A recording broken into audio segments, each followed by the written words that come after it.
Welcome to this week's edition of World Crisis Radio. This is Webster Tarpley reporting from Washington, D.C. Today, for the first time in several weeks, domestic U.S. issues will occupy our first several segments before we go to the Middle East, Libya, Syria, Yemen, and related issues. We now have the Tea Party, the Koch Brigade, the forces of reaction on the attack here in Washington, D.C., and, of course, the Wall Street puppet Obama, eager to capitulate, as we will try to show. But what we are seeing now is yet another demonstration. The Republican Party, the party of chaos, ungovernability, social breakdown, barbarism, Dickensian cruelty, the return to the 19th century, or is it really the 18th century? The cause, as Rhett Butler says in the famous movie Gone with the Wind, the cause of living in the past, the desire to turn back the clock, but in the service of a neo-feudal attack on the modern state. And this is indeed the common denominator. What's happening in the Middle East with the color revolutions, the CIA people power coups, the putches, is a CIA, State Department, National Endowment for Democracy war on the modern state. It's the desire to make all of those countries into failed states. That is the U.S. program. Everybody's a rogue state, and everybody must therefore become a failed state. Inside the United States, it takes the form of this right-wing assault. Right now, it's the Tea Party, who are the shock troops of proto-fascist and extreme reactionary austerity. But they're doing it in the same ultimate cause.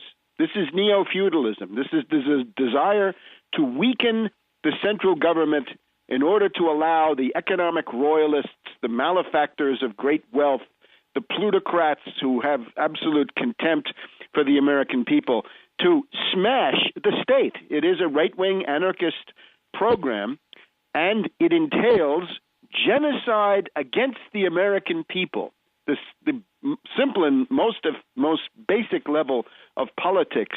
Somebody wants to kill you, American people. This is not genocide in Iraq anymore, horrible as these things have been, or Vietnam, or other places around the world. This is now a genocidal policy against the U.S. population, dressed up, of course, in the cliches of the Austrian school, the free market, free trade, and related demagogy. So that is what is happening. Now, as we tape the program here on the Friday, the 8th of April, we are now about 11 hours away from the possible shutdown of the United States government, with, of course, the impulse of this coming from these reactionaries, the 75 to 80 fanatics in the Tea Party caucus, especially in the House of Representatives, although there's also a brigade of Tea Party fanatics in the Senate who are threatening a filibuster of the raising of the debt ceiling, the increase in the public debt of the United States, which is likely to come up now in the next 5 weeks, between now, the 8th of April, and about the 15th or 16th of May, based on the current burn rate. That's going to come up.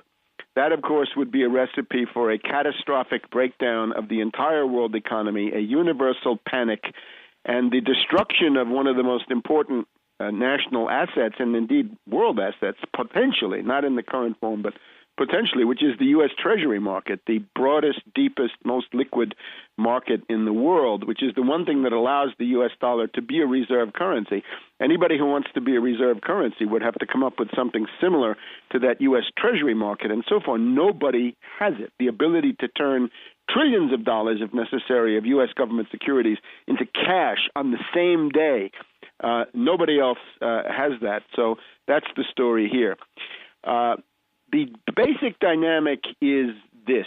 Obama is surrendering, capitulating to the reactionary demands on the installment plan.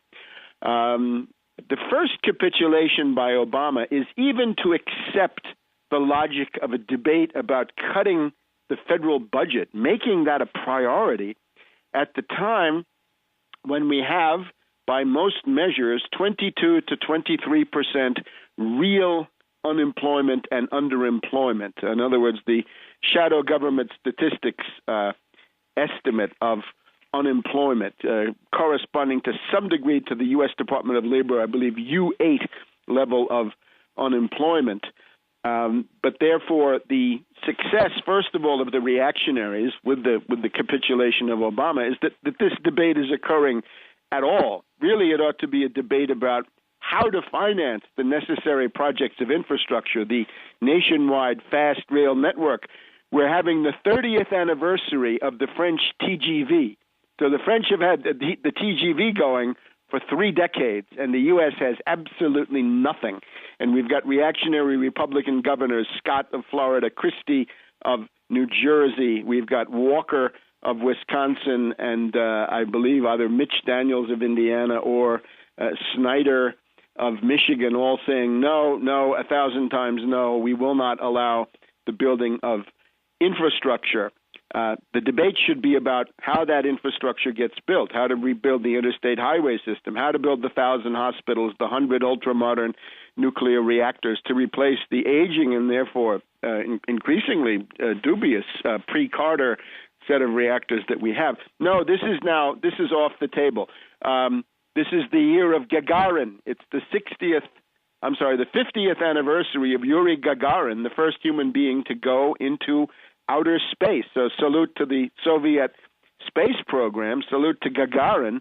The United States is celebrating the 50th anniversary with one astronaut on a Russian launcher, and it's great that we have one thing that works in terms of international cooperation with Russia. But other than that, the U.S. space program is dying.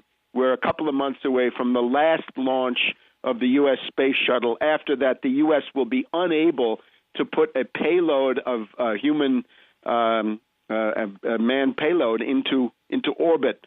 So the U.S. will be nowhere. These are the things we should be discussing, the great questions of national survival. But the monetarists, the reactionaries, the Koch Brigade, the Tea Party, what have we, the Austrians, the Chicago boys, have pushed the entire debate into what kind of cuts would there be.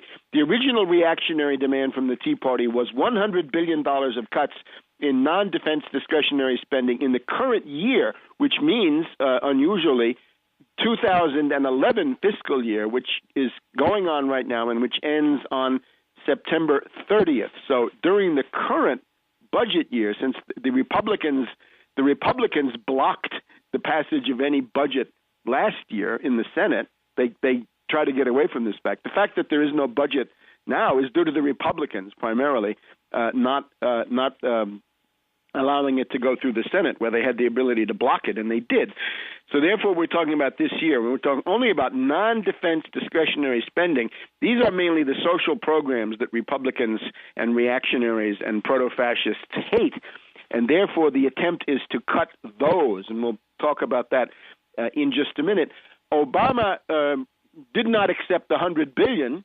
Obama began accepting $25 billion, $30 billion, and I think by now we're up to $38 billion. And, of course, every time Obama makes a concession, this is negotiating with a mob, if you will, because the Tea Party caucus in the House is that kind of a mob. They are not bound by the things that the hapless Speaker of the House, Boehner, agrees to. So therefore, every time Obama makes concessions, the reactionaries in the Tea Party move the goalposts and they make it harder and harder, and they add extra demands. It's like negotiating with a tyrant dictator, if you will. But Obama has been willing to do that. So we're now at this present impasse. We're 11 hours away from a shutdown of the U.S. government. This would be a tragedy for a number of reasons. We'll be back in a minute.